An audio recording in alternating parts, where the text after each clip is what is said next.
Musim durian tapi belum masak ketan kuah durian, rasanya belum afdol ya rekan.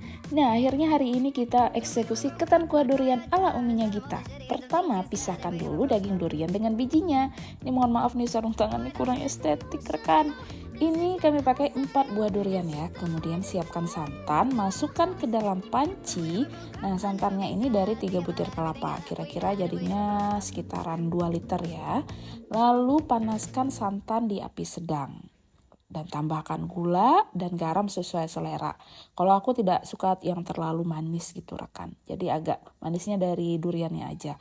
Jangan lupa terus diaduk-aduk sampai mendidih. Nah ketika sudah mendidih, daging durian yang sudah dipisahkan dari bijinya tadi kita masukkan ke dalam santannya. Sambil terus diaduk-aduk.